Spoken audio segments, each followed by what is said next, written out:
Boa noite e bem-vindos ao Direto ao Ponto. Hoje vamos falar do ambiente de negócios em Angola. A julgar pelos dados divulgados no último relatório do Banco Mundial em 2019 e que coloca o nosso país na posição 173 no universo de 190 países, concluímos que o ambiente para se fazer negócios no nosso país é mau. Melhoramos na pontuação, apenas uma décima, mas caímos 4 posições em relação a 2019. Heitor Carvalho é economista e também diretor do Centro de Investigação Económica da Universidade Lusíada de Angola. É o meu convidado para falar deste tema. Boa noite e obrigado por ter aceito o nosso convite. A pergunta que eu lhe coloco é: o que é que efetivamente falta? O que é que efetivamente é preciso fazer para melhorarmos o ambiente de negócios no nosso país? Boa noite, senhoras telespectadoras e senhores telespectadores. Falta muita coisa e portanto, não há receitas mágicas para resolver os problemas. Há muita coisa que tem que ser corrigida e vamos começar por falar sobre a nossa posição. Nós estamos na posição 177 em 190 no mundo, em 40º lugar em 48 na África subsaariana. E penso que isto é mais importante que no mundo. Na CADC nós estamos no penúltimo lugar, à frente da RDC, e na CEAC estamos a meio da tabela, em quinto, em 10 países. Portanto, isto diz-nos um bocado é uma fotografia. Exatamente, qual é a nossa posição e também nos permite olhar para o nosso enquadramento regional. Se nós preferimos estar com os piores da África ou se preferimos estar na CADC com os melhores e aprender com os melhores. Isso é um desafio que cresce porque agora entramos para a zona de comércio livre africana, não é? Claro, mas em primeiro lugar temos também que olhar, antes de mais, para a integração regional e não a integração africana vai ser um processo que vai decorrer das integrações regionais. Exato. Porquê é que se deve isso? Porquê é que se deve essa ambiente, posição, exatamente? Muitas coisas, vários indicadores. O pior deles todos é o acesso ao crédito. Não vamos falar do acesso ao crédito aqui. Haveria muito mais coisas para falar, além daquilo que vamos abordar, mas vamos falar de coisas que normalmente não se falam. Exatamente. E portanto, o acesso ao crédito seria um tema muito importante, mas levava o programa inteiro e, portanto... A acumulação de capital é um desses temas, na sua opinião? Exatamente. E porquê? Nós vamos começar por falar de coisas que normalmente não se falam. A questão da acumulação de capital. A acumulação de capital é a coisa mais importante para uma economia de mercado. Sem acumulação de capital não há economia de mercado que funcione. E nós tivemos uma primeira acumulação, que foi a chamada acumulação primitiva de capital, que funcionou mal. Como todos sabemos, funcionou mal. O problema é que quando saímos dessa acumulação primitiva de capital, substituímos-la por uma acumulação nenhuma de capital. Quer dizer, é preciso fazer muita coisa. Defendia-se que aquilo tinha que acontecer. Por tudo aquilo que já se tem falado, e não vale a pena estar aqui a repetir muito, porque no fundo são coisas mais que debatidas, porque se pegou nos rendimentos do petróleo e se destinou os rendimentos do petróleo para um grupo muito pequeno de pessoas e isso prejudicou, podemos dizer que foi imoral e foi em muitos aspectos ilegal e portanto, por isso mesmo é que há tantos processos na Justiça para tratar desse problema. O problema é que nós temos que substituir essa acumulação de capital por outra acumulação de capital. Se nós não transformamos a riqueza em capital, nós não conseguimos ter uma economia que funcione.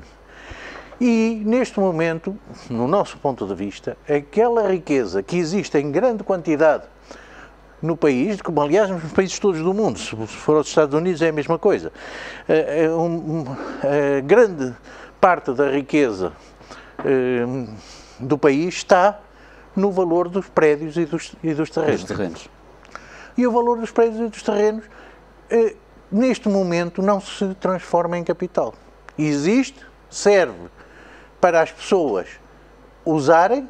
Eu tenho uma casa e uso-a para me proteger dos elementos, para dormir, para comer, etc. Mas não consigo transformá-la em capital. Para transformar em capital é necessário este processo que aqui está descrito, que é a titularidade da propriedade. A titularidade e a proteção dos direitos que essa titularidade implica. Um título de propriedade permite, primeiro, definir perfeitamente os direitos e as características do bem, da riqueza definida por aquele bem. Isto significa que a riqueza pode viajar facilmente no espaço e no tempo. Eu posso ter uma casa em Luanda e essa casa servir-me para fazer um negócio em Menongue. Se eu não tiver titularidade e não tiver essa titularidade protegida, eu vou a um banco pedir dinheiro com base na minha casa para fazer um negócio em Menongue e o banco diz-me, mas você não tem título nenhum, como é que eu vou garantir, como é que eu vou funcionar com aquilo que você tem se você não tem nenhum título? Não só, quer dizer, os exemplos são muitos.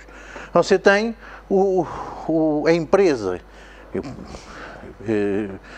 são casos conhecidos e reais, a empresa que comprou um terreno, que pôs as máquinas para desbravar aquela terra, uma empresa agrícola, tem as máquinas prontas para irem desbravar aquela terra, já estão a começar a desbravar aquela terra e aparece o dono, o outro dono. Quer dizer, um negócio que poderia estar ali... Quem é que atesta quem é o verdadeiro dono? Exatamente. E o problema da titularidade é isso. A titularidade tem que descrever os direitos e os deveres. Os direitos, não os deveres ali.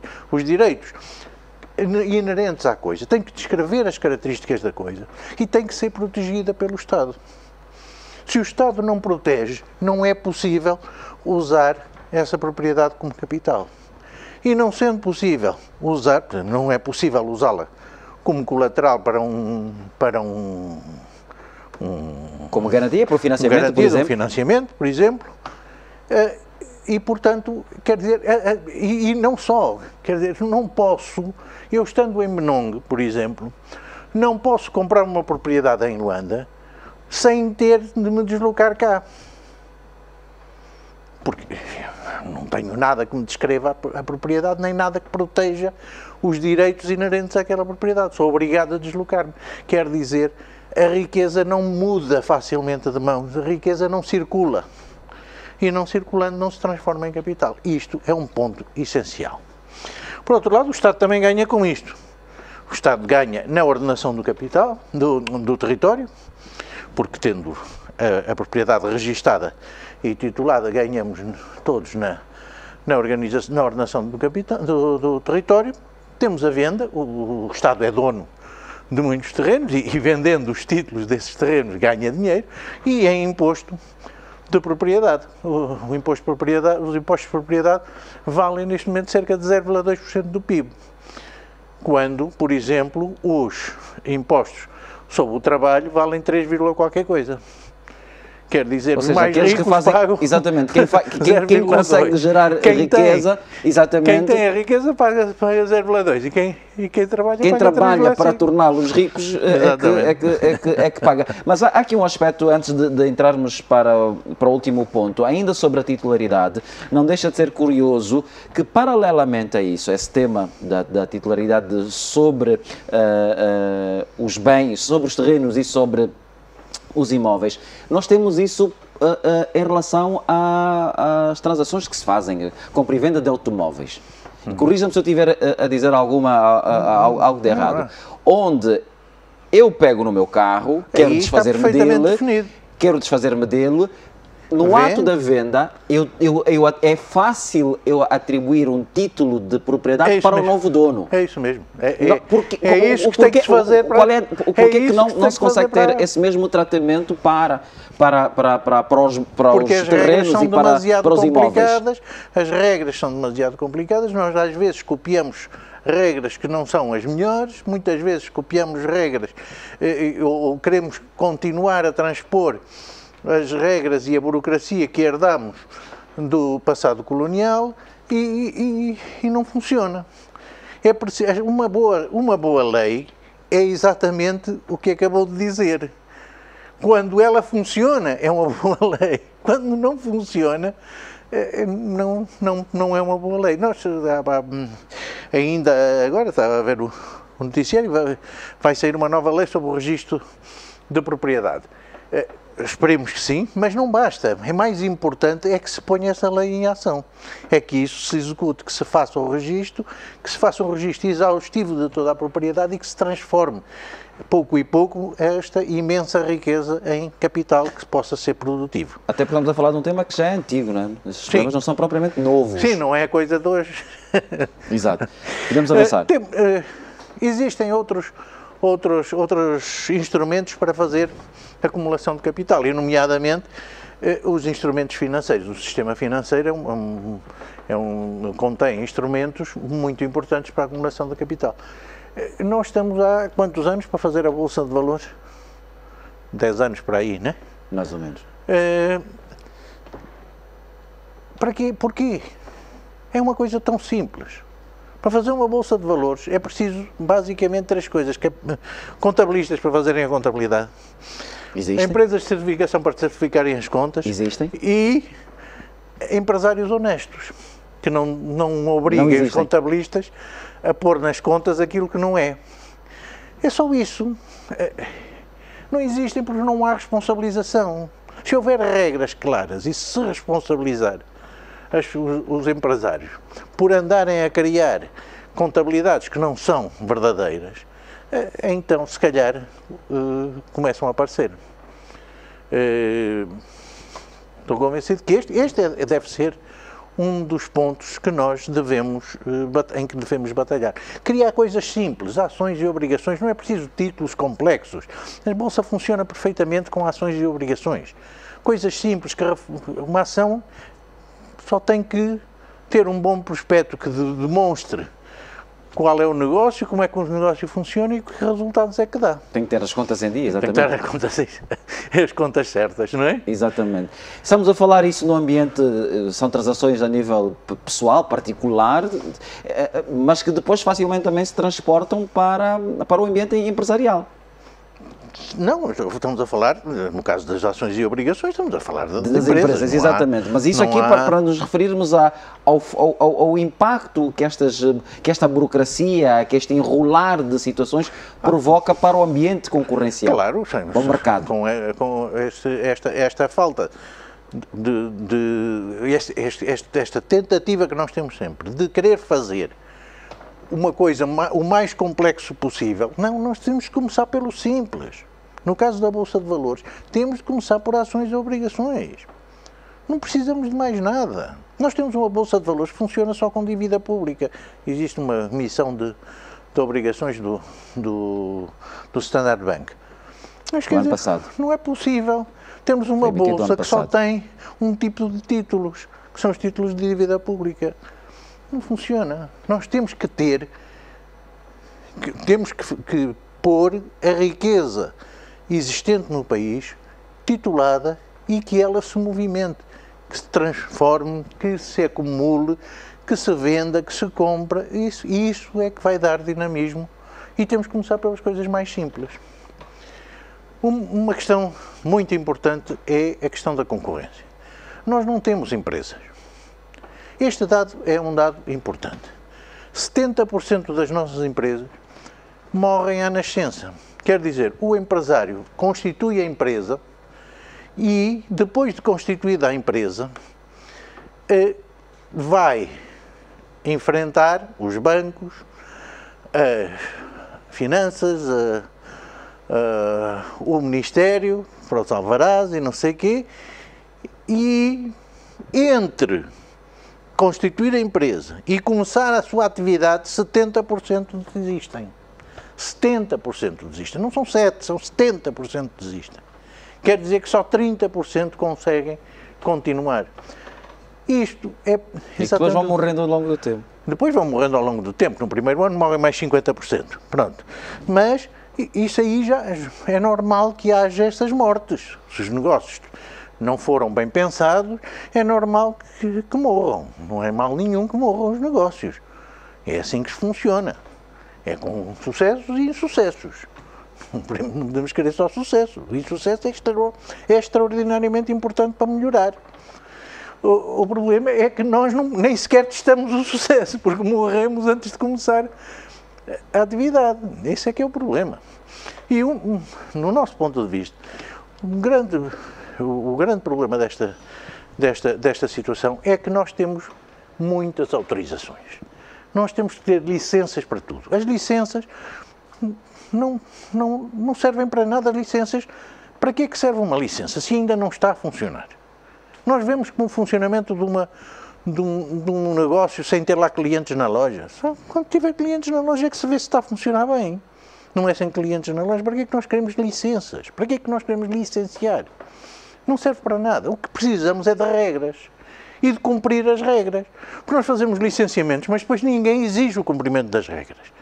O que é preciso é ter regras bem definidas, regras simples, regras adaptadas ao nosso tecido empresarial e que sejam do conhecimento, quer do empresário, quer de quem vai verificar se ele está a funcionar ou não está a funcionar em condições.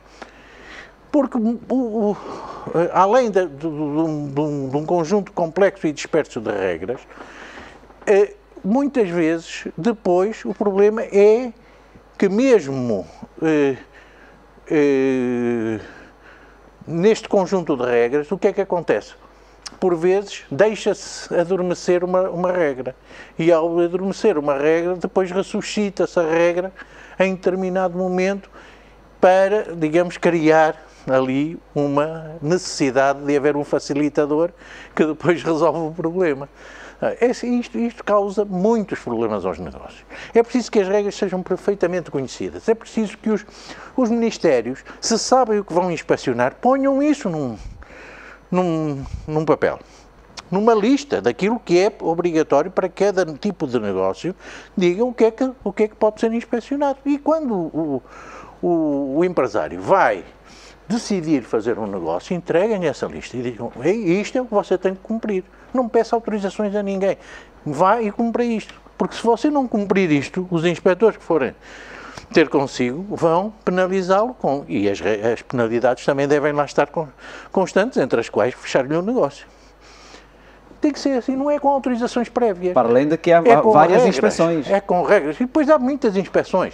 É uma inspeção do Ministério à segunda, uma inspeção do Ministério do Trabalho à quarta, do Ministério do Comércio à sexta, do Ministério da Saúde na outra segunda-feira. Já se criou a ANIESA. Alguns passos estão a ser bem dados. Criou-se a ANIESA, mas é preciso que a ANIESA funcione como o único órgão de inspeção das atividades económicas. Não pode depois vir mais, a ANIESA ser mais um, além dos muitos que já há, pormos mais um para fazer inspeções. Quer dizer, as regras têm de ser claras.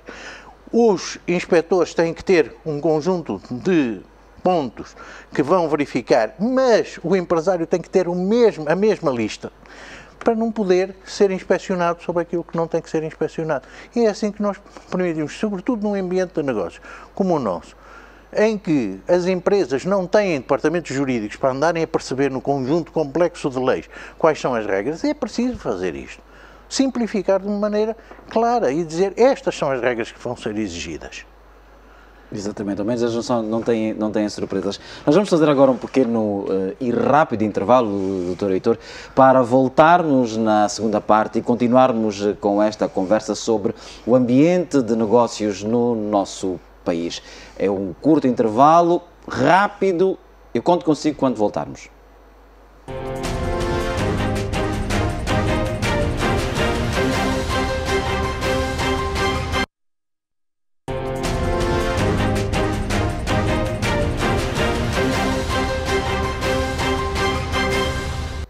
Uma vez mais, boa noite. Estamos de volta com a segunda e última parte do Direto ao Ponto. Estamos a falar do ambiente de negócios no nosso país. O meu convidado é Heitor Carvalho, é economista e também Centro de Investigação, diretor do Centro de Investigação de Ciências Económicas da Universidade de Luzia de Angola.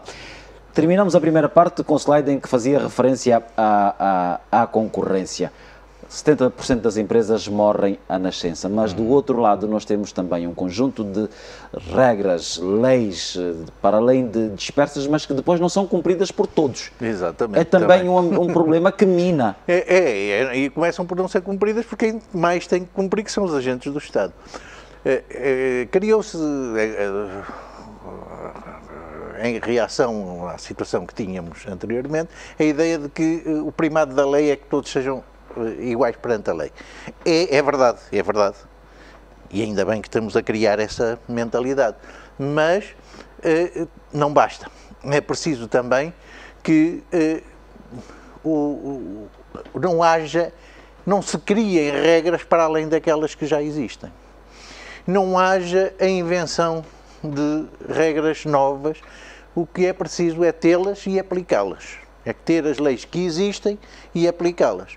Ora, nós temos toda uma série de práticas, às vezes a nível mais alto, mas a maior parte das vezes a um nível mais baixo, que dependem essencialmente do trabalho das hierarquias e que não... o trabalho das hierarquias este que não é feito. Antes de mais, deixe-me voltar atrás um pouco, ter um conjunto de regras e aplicá-las significa que as empresas têm todo o direito de fazer tudo aquilo que não estiver proibido na lei. Quer dizer, nós não podemos dizer a uma empresa, isto não está certo. Os órgãos do Estado não têm esse direito. Ou está na lei ou não está na lei. Se não está certo, ponham na lei. As empresas têm que ter um quadro de funcionamento. Têm que olhar para o quadro de funcionamento, para as regras existentes e saber eu vou meter ou não vou meter o meu dinheiro no negócio, neste quadro de funcionamento. Não pode, a meio do percurso, vir-se dizer, está bem, não está na lei, mas não é muito certo fazer isso. Não está na lei, não se faz, não se exige.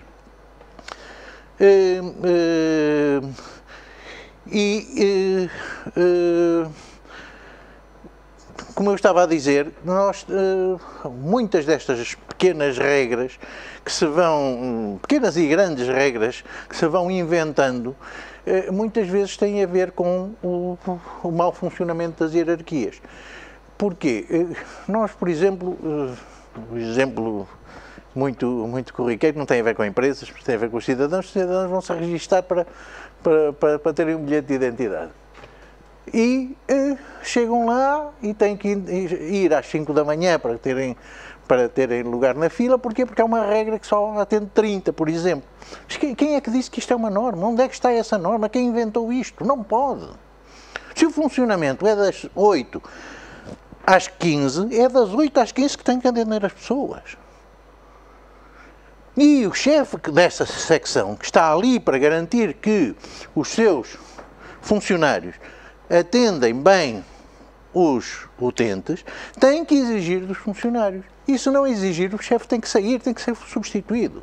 Nós não substituímos nunca os chefias. É preciso garantir que as chefias sejam responsabilizadas e que, se não funcionam, que sejam substituídas.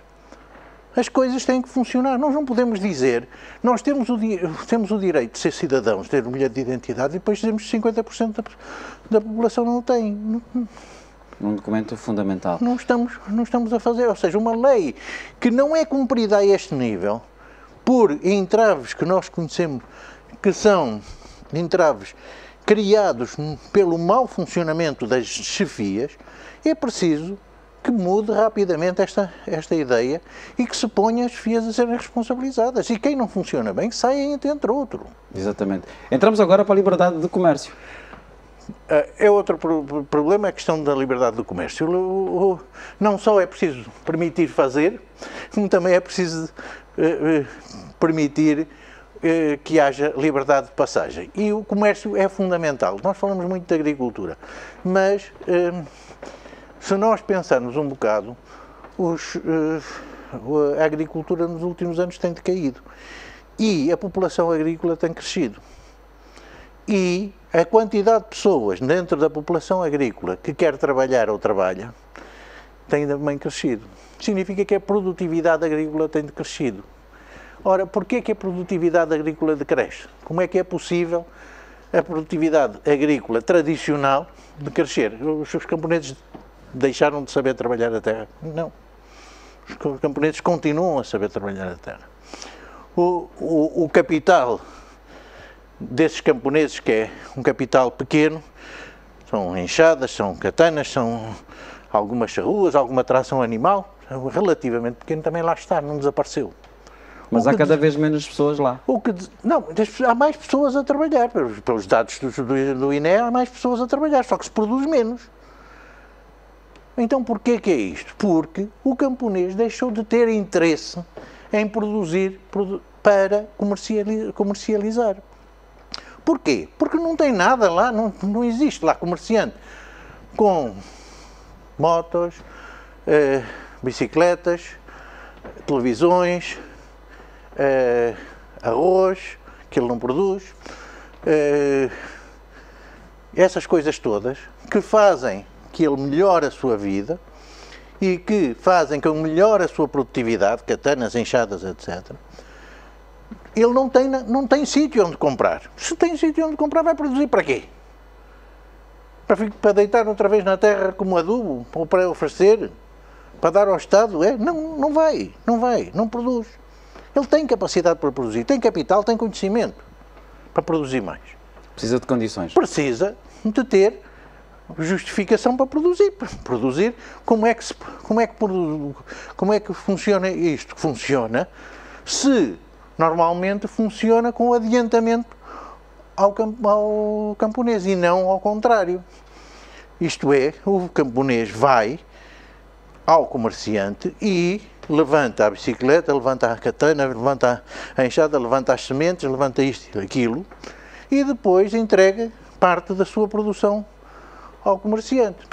E quantos mais comerciantes houver, melhor, porque se houver só um comerciante, o comerciante explora a situação de ser monopolista. Se houver muitos comerciantes, é perfeitamente possível que isto funcione razoavelmente. E é essa situação que é preciso voltarmos a ter comércio no campo. Saímos para o comércio externo. Precisamos do estado das vias, precisamos que as vias estejam a funcionar. Ou seja, nós precisamos que os eixos principais, que são os eixos que ligam norte-sul e este-oeste, estejam a funcionar e depois que as restantes capitais de províncias estejam ligadas a estes eixos. É preciso pelo menos isso garantir, porque as estradas terciárias podem-se resolver com meios mais rudimentares, pode ser por tração animal, pode ser por trator, pode ser por culpa-pata, etc.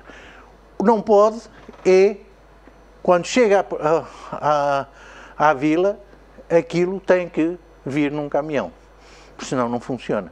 Não pode mais vir de trator da vila para a sede da província e da sede da província para os grandes centros de comércio. É preciso que estas estradas estejam a funcionar. Deixemos-nos de utopias de que podemos fazer tudo. Vamos fazer aquilo que é essencial. Vamos pôr os eixos fundamentais a funcionar. E depois a questão da liberdade de passagem. A liberdade de passagem significa não haver aqueles 50 mil controles de 30 em 30 km para obrigar as pessoas a parar e a perguntar o que é que estás a fazer, que produtos é que levas aí, etc, etc, que entravam o comércio, como nós sabemos, e no fundo funcionam como portagens, porque naturalmente as pessoas não são santos. O comércio externo é importante ter uma pauta aduaneira. Nós somos pela defesa da produção nacional, mas a defesa da produção nacional, na nossa opinião, não é feita com licenças de importação, porque a licença de importação implica uma relação direta de um funcionário do Estado com um empresário, e não é uma relação qualquer, é uma relação que envolve milhões, porque os grandes importadores envolvem milhões, e portanto é muito perigoso. e muito perigosa em todos os aspectos. Não só é perigosa por causa do potencial de corrupção, como também é perigosa porque afasta os bons empresários. Porque o bom empresário diz assim, eu não conheço os corredores, eu não conheço as pessoas, eu não conheço como é que me devo movimentar no Ministério, eu não sei movimentar no Ministério. Pode não haver esquema nenhum. Eu não sei movimentar no Ministério. E se eu não sei movimentar no Ministério, não vou lá. E, portanto, não aparecem novos negócios. E não só. Os negócios antigos, os pequenos negócios, os negócios que já existem, vão procurar fazer lobby para os outros não virem. Isto estaremos dentro do que disse há pouco, que é a corrupção. E depois também que é grande e pequena. Exato, vamos tem dois níveis, não é? Sim, porque existe a grande corrupção e existe a pequena corrupção. Estamos agora a acelerar um bocadinho, mas vamos tentar que se perceba.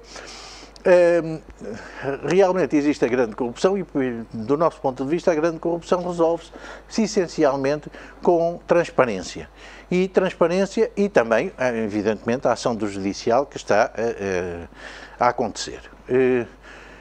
Deve ser mais aprofundada, ou seja, nós entendemos que todos os agentes do Estado que têm um nível de riqueza que não é justificado pelos seus rendimentos, devam ser objeto de avaliação por parte das autoridades judiciais.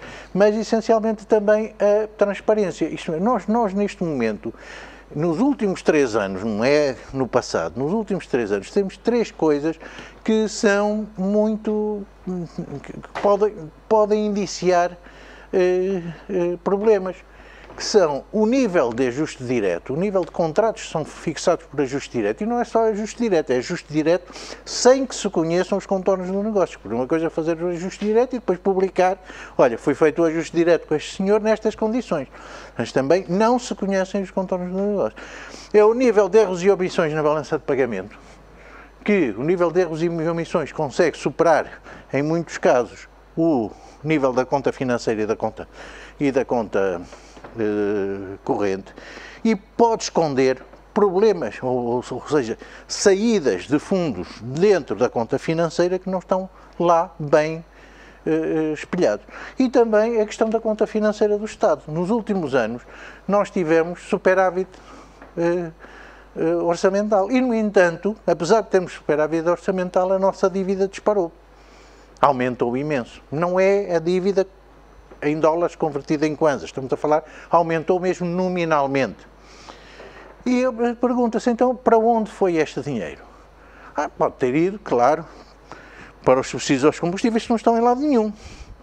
Não aparecem nem na Sonangol, nem no OGE. Podem ter ido para aí, mas nós não sabemos. É essa transparência que é extraordinariamente importante. A pequena corrupção é um pouco a repetição daquilo que falámos das regras, mas agora com o agravante de haver corrupção. Isto é também uma questão de funcionamento das hierarquias e das hierarquias impedirem que se criem regras que dificultem para depois haver o facilitador que vai resolver o problema. Exatamente. Já mesmo para terminar, traz-nos como último slide as suas sugestões que passam pela reforma do Estado, mas que tem aqui um conjunto de propostas que considera serem relevantes para a implementação desta reforma. Nós temos gastos milionários no nosso AGE e os resultados são muito pequenos. Nós temos que ter muito mais eficiência na máquina do Estado. É preciso pôr mais eficiência. E esta questão tem que ser debatida. Isto não é um assunto de um executivo, não é um assunto deste executivo. Isto tem que ficar para o futuro. Tem que ser discutido pela sociedade, para quem vier mais à frente. Portanto, é um assunto que tem que ser exaustivamente discutido. E tem de ser discutido do nosso ponto de vista, definindo as funções prioritárias do Estado, os serviços públicos que essas funções prioritárias devem garantir, os recursos, quer dizer, os médicos, os enfermeiros, os centros de saúde, os hospitais, em que sítio vão estar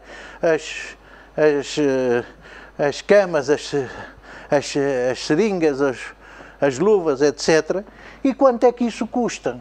Quanto é que isso custa e quanto é que isso significa de sacrifício em termos de impostos para o cidadão? Porque nós, como cidadãos, muitas vezes temos aquela ideia de que o Estado devia dar, o Estado devia dar, o Estado devia dar, mas o Estado dá com os nossos impostos. É preciso tornar claro quais são as funções prioritárias do Estado, quais são os meios que podem ser assignados para o desempenho destas funções e que se saiba quanto custa e como se vai financiar, quanto temos que aumentar os nossos impostos, ou manter os nossos impostos, para garantir que essas funções são executadas. Na sua opinião, uma vez feitas essas melhorias, a nossa posição no Doing Business, o ambiente de negócios melhora. Mas eu lhe pergunto, é possível nós quantificarmos, é possível nós medirmos o impacto que este ambiente de negócios, que é mau, provoca? Como eu lhe disse inicialmente, são necessárias outras coisas que não foi possível aqui abordar, nomeadamente a questão do crédito. Mas estas são questões fundamentais e isto, claro que ia, do meu ponto de vista, iria desenvolver os negócios, que é o nosso objetivo. Não é estarmos bem classificados, é que haja mais negócios, é que haja muitos negócios. Claro que se pode medir, é perfeitamente possível, os economistas medem muitas vezes coisas, mesmo que não haja dados que meçam diretamente aquele problema, basta definir quais são os pressupostos e atribuir depois, definir bem os pressupostos para que possam ser mensuráveis e depois fazer a medida. Isso, claro, esperarmos pelos resultados. Possível é possível. Professor Heitor Carvalho, muito obrigado por ter estado aqui connosco no Direto ao Ponto. Certamente, e porque disse bem, nós teríamos muito mais para falar sobre essa matéria, mas eu convido assim, caro telespectador, para que consulte o site do Sinvest, o Centro de Investigação de Ciências Económicas da Universidade de Luzia de Angola, porque lá há muitos artigos sobre esta matéria e pode então depois poder consultar e ficar mais por dentro do que tem-se dito e escrito sobre o ambiente de negócios em Posso dizer o endereço do site? É www.sinvestec.com. Exatamente, www.sinvestec.com. Portanto, caso queira, consulte. Por hoje é tudo, obrigado por ter estado connosco. Já sabe que nós regressamos na próxima semana, sempre a partir das 21 horas, depois do Jornal da Zimbo, para voltarmos a ir direto ao ponto. Boa noite.